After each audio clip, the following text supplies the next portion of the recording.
তাকিয়ে দেখো আব্দুল্লাহ ইবনে আমেরকে, তাকিয়ে দেখো আনাস ইবনে মালিককে, তাকিয়ে দেখো আব্দুল্লাহ ইবনে ওমরকে। আরে পুরুষ তুমি হইছো, অসুবিধা নাই, আদর্শ নারীও যদি হয়ে থাকো, আদর্শ নিতে চাও, আরে তাকিয়ে দেখো আয়েশার দিকে, তাকিয়ে দেখো আয়েশার কাছ থেকে, তাকিয়ে দেখো উম্মে সালমার দিকে, যারা নবী করিম সাল্লাল্লাহু আলাইহি ওয়াসাল্লামের হাদিসগুলোকে বর্ণনা করতেছেন।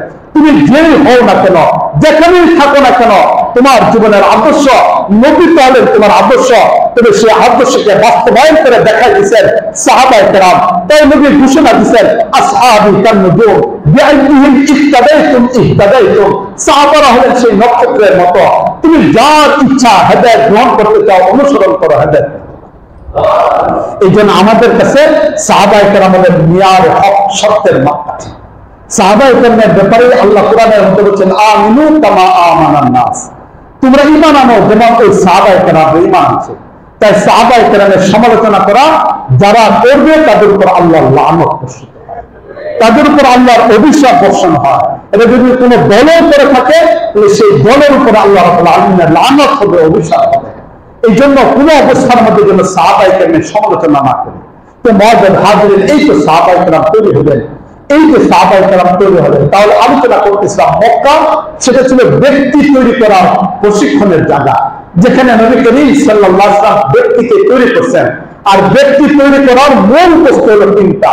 একটা হলো আল্লাহর তাওহীদ, দ্বিতীয় নম্বর রাসূলের রিসালাত, তৃতীয় নম্বর আখিরাতের বিশ্বাস। যতদিন পর্যন্ত এই তিনটার আলোকে সিলেবাস তৈরি করা না হবে, ততদিন পর্যন্ত সুনাগরিক তৈরি হতে পারবে।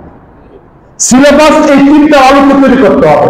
এক, আল্লাহকে স্বীকার করে নেওয়ার বিশ্বাস তার হৃদয়ের মধ্যে থাকতে হবে।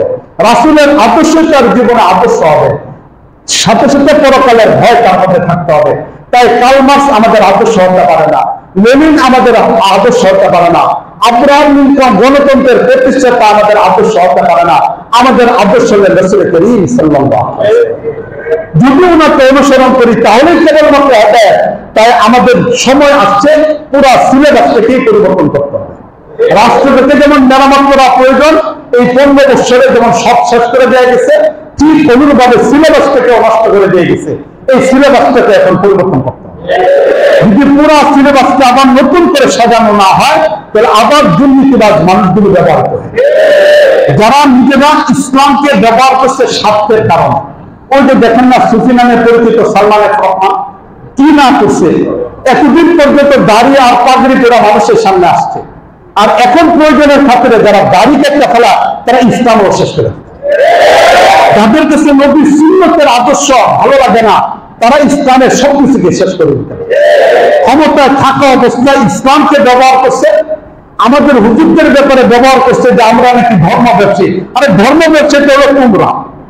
আমাদের চেহারা তো আগেও যেমন ছিল, এখনো এমন ছিল। নির্যাতন বেশি পরিমাণে করার পরেও গা থেকে পাঞ্জাবি খুলে নেয়, দাড়িটাকে কাটি নাই, সুন্নতের বিপরীত কোথাও যায় না।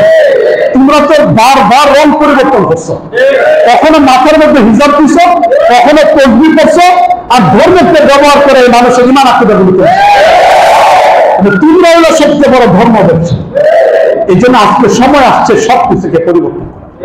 আর এই পরিবর্তন এই তিনটা বস্তুর মাধ্যমে করতে হবে: তাওহীদ, আখিরাতের ভয়, রাসূল করিম সাল্লাল্লাহু আলাইহি ওয়াসাল্লামের আদর্শ।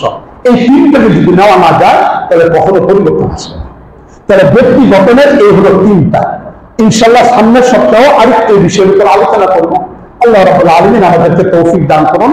ওয়া আখিরু দাওয়ানা আলহামদুলিল্লাহি রাব্বিল আলামিন।